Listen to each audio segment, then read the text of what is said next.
बच्चों, आज हम इस वीडियो में कक्षा 5 गणित पाठ्य पुस्तक जो इकतारा आपकी गणित है, इसका हमने सीखा और समझा 4 इसको हल कर रहे हैं, जो पेज नंबर 161, 62 और 63 पे दे रखा है। इसके हमने पहले भाग में इसका क्वेश्चन नंबर 17 तक हल कर लिया था। यहाँ तक चूहे ने दो की छलांग लगाकर दौड़ पूरी की, यहाँ तक। तो अब इसमें हम देखिए यहाँ तक हमने हल कर लिया था 17 तक, और हम 18वां क्वेश्चन अब हल करना शुरू करेंगे। तो देखिए, बहुत ही अच्छी तरह से लिख कर हमने तैयार किया है। आप इसी प्रकार अपने नोटबुक में लिखें और अच्छी तरह से देखें इन्हें, क्योंकि बोर्ड एग्जाम आपके इसमें से बहुत ज़्यादा क्वेश्चन आने की संभावना है। तो सबसे पहले देखिए, 1 से 60 के मध्य 3 और 4 के समान गुणज कौन से हैं, लिखिए। यानी इस क्वेश्चन में 3 और 4 के समान गुणज का अर्थ ये होता है कि 3 और 4 की टेबल लिखनी है, यानी पहाड़े लिखने हैं, और उसमें से जो सेम संख्या है उन पे गोला लगाना है और वो अलग से लिखना है। तो सबसे पहले हम 3 के गुणज लिखेंगे 60 तक। 3 के गुणज, अब 3 के गुणज कौन कौन से? 3 के गुणज, 3 की टेबल लिखना है। 3, 6, 9, 12, 15, 18, 21, 24, 27, उसके बाद में 30, 33, 36, 39, 42, 45, 48, और 48 के बाद में 51, 54, 57 और 60, ये होंगे। 60 तक लिखने। इसी प्रकार 4 के गुणज,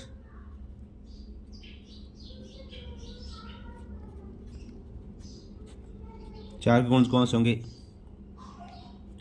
4, 8, 12, 16, 20, 24, 28, 32, 36,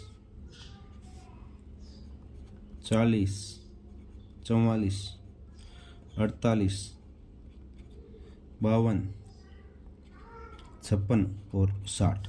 अब दोनों में से जो कॉमन है उनको हमें गोला लगाना है। तो इसमें देखिए, सबसे पहले 12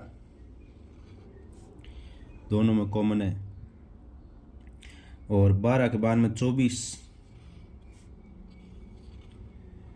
और 24 के बाद में 36,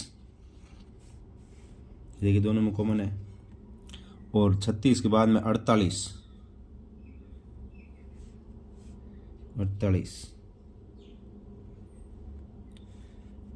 ये 48। अब देखिए, इसमें लिखा है कि 1 से 60 के मध्य लिखा है, तो हम इसको 60 को इसमें काउंट नहीं करेंगे। ये 60 आ रहा है ना, ये 60 क्यों मध्य लिखना है, यानी इनके बीच में लिखना है।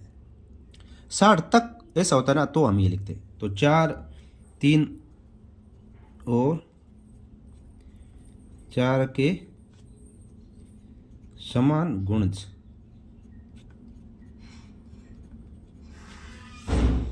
1 से 60 के मध्य कौन कौन से हो गए? तो यहाँ लिख लेते हैं। 12, 24, 36 और 48, ये हो जाएंगे। बच्चों, इससे जो पहले के जितने भी अभ्यास कार्य उन सभी को वीडियो अपलोड कर दिया, जिसका लिंक इस वीडियो के डिस्क्रिप्शन में आपको मिल जाएगा। अब इसके बाद में क्वेश्चन नंबर 19। 24 लड्डुओं को बराबर बांटने के कितने तरीके हो सकते हैं?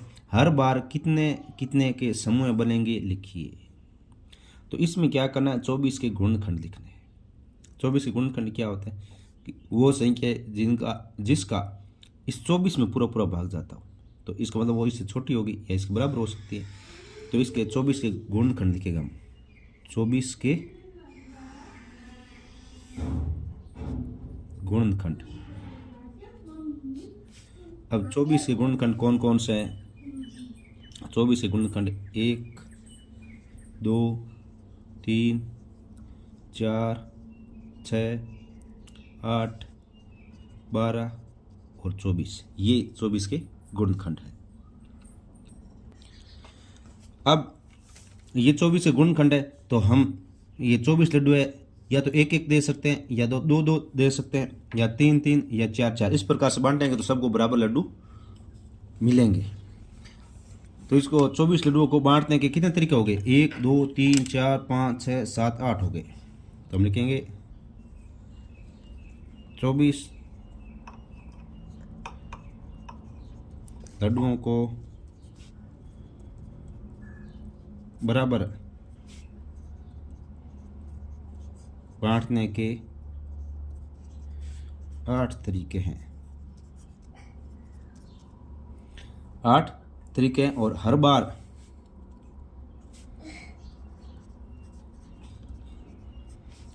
या तो एक मिलेगा, या दो, या तीन, या चार, या 6, या 8, या 12, या 24 लड्डू मिलेंगे।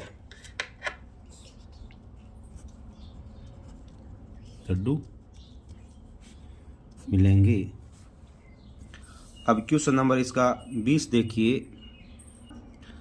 20 में 15 का सबसे छोटा ऐसा गुणज कौन सा होगा जो 5 और 3 दोनों का भी गुणज है? तो 15 का सबसे छोटा गुणज 15 ही होगा। 15 एक कब 15, यानी एक बार पाड़ा बोलेगा तो 15 ही आएगा। तो सबसे छोटा गुणज 15 ही होगा। और 15 किसे? 5 और 3 दोनों का भी गुणज है। तो हम लिखेंगे 15 का सबसे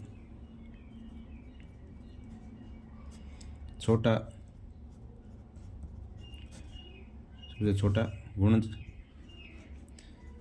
15 ही होगा, जो 5 और 3 दोनों का भी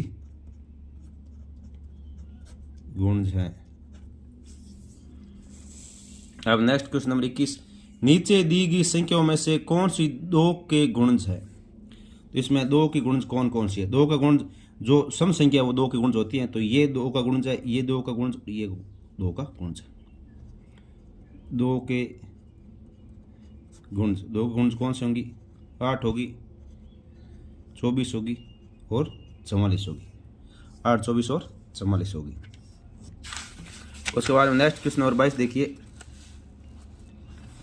एक बच्चा 6 की छलांग लगाता है, वह 60 मीटर दूरी पूरी करने में कहाँ पहुंचेगा? तो इसमें क्या करना है? 6 की छलांग लगाता है, तो हमें इसके 6 के गुणज लिखने हैं। 6 के गुणज लिखने, यानी 6 का गुणज 6, 12, 18, 24, 30, 36, 42, 48, 54 और 60। तो ये जो छलांग लगाएगा वो कहाँ पहुंचेगा? 6 पे पहुंचेगा, 12 पे पहुंचेगा, 18 पे पहुंचेगा, 24 पे, 30 पे, 36 पे, यानी इन संख्याओं पे पहुंचेगा। अब नेक्स्ट है क्वेश्चन नंबर 23। अगर एक टाइल 4 फुट लंबी और 1 फुट चौड़ी है, तो 20 फुट की जमीन को पूरी तरह ढकने के लिए कितनी टाइलें लगेगी? तो सबसे पहले टाइल का क्षेत्रफल निकालेंगे।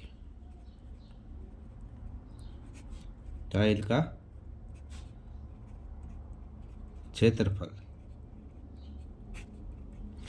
तो टाइल का क्षेत्रफल यानी ये 6 फुट लंबी और 1 फुट चौड़ी यानी आयताकार है, तो इसका क्षेत्रफल हो जाएगा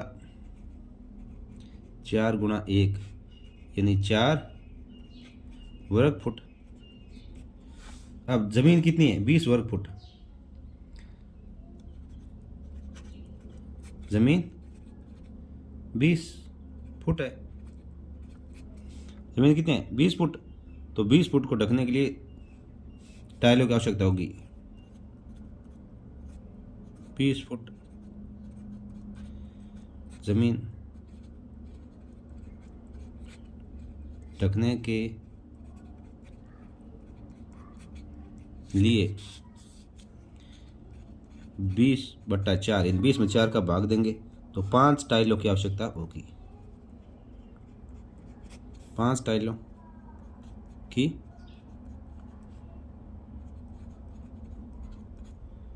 आवश्यकता होगी। यानी ये टाइल का क्षेत्रफल 4 वर्ग फुट है तो 20 फुट है, तो 20 में 4 का भाग देंगे तो ये कितनी आ जाएगी, 5 टाइल आ जाएगी। यानी 5 टाइलों की आवश्यकता होगी। अब क्वेश्चन नंबर 24, किसी संख्या के सभी गुणनखंड वही संख्या होती है जिनका उसमें पूरा पूरा भाग जाता है। यानी पहले ये गुणनखंड की परिभाषा दे रखी है, इसमें यहाँ से लिखा है कि सभी किसी भी संख्या के गुणनखंड वही संख्या होती है जिसका उसमें पूरा पूरा भाग जाता हो। अब आगे 18 के गुणनखंड लिखिए, तो 18 के गुणनखंड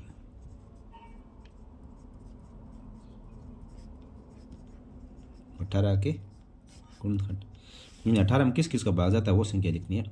तो 18 में 1 का भाग जाता है, 2 का, 3 का, 6 का, 9 का और 18, यानी ये 18 के गुणनखंड हो जाएंगे। इसके बाद में क्वेश्चन नंबर 25 देखिए, संख्याओं को विस्तारित रूप में लिखना है। आप अपनी बुक में देखते जाइए और उसी को हमने अच्छी तरह से लिखा ताकि उत्तर आराम से इसके आगे लिख सकें।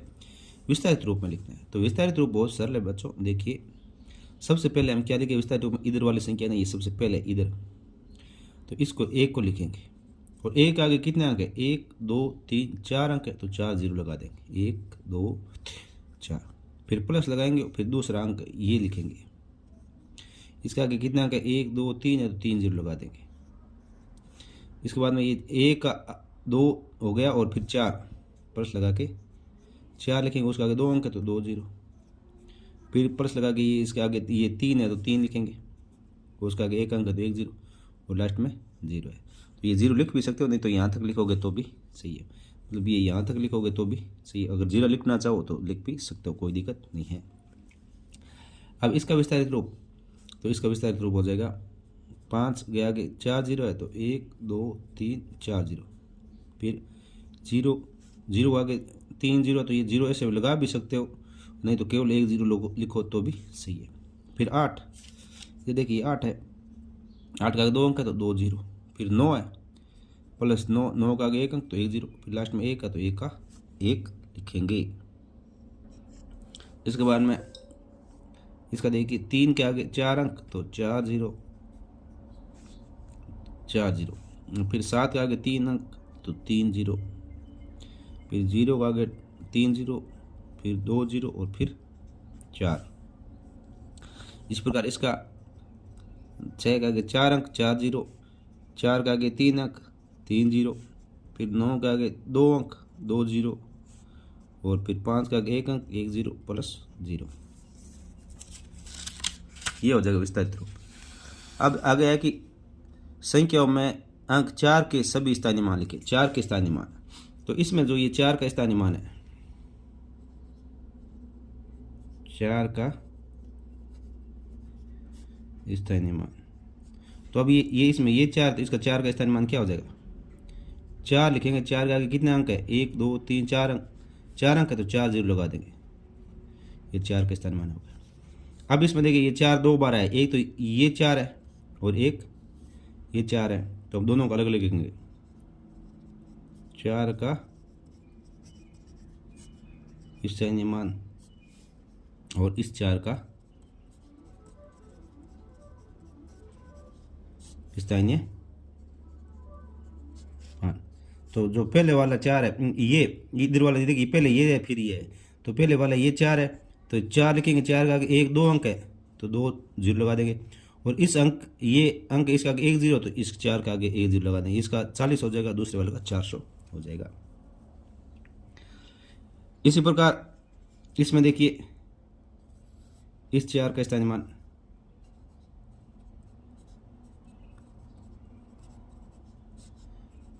चार का स्थानीय मान कितना हो जाएगा, 4 का 3 अंक है तो 4 का आगे 3 जीरो लगा देंगे। अब इस आगे इसमें भी 2 4, तो एक पहले वाला ये 4 है और एक ये 4 है, तो पहले वाले 4 का स्थानीय मान, 4 का स्थानीय मान इसमें क्या होगा, इसमें 4 का स्थानीय मान 4 ही रहेगा क्योंकि इकाई के अंक पर है और इसके आगे कोई भी अंक नहीं है इस तरफ, तो ये 4 ही रहेगा। और दूसरे वाला जो 4 का स्थानीय मान है उसका 4 का स्थान मान क्या हो जाएगा? 4 का आगे 1 2 अंक है तो 2 जीरो लगा दें, 2 जीरो लगा दें। अब इसके अंदर 1 4 है तो इसका स्थान मान 4 का स्थान मान, इस 4 का स्थान मान क्या हो जाएगा? 4 का 3 अंक है तो 4 3 जीरो लगा देंगे, 1 2 3 जीरो। अब इसमें 4 का स्थान मान, इसमें ये 4 का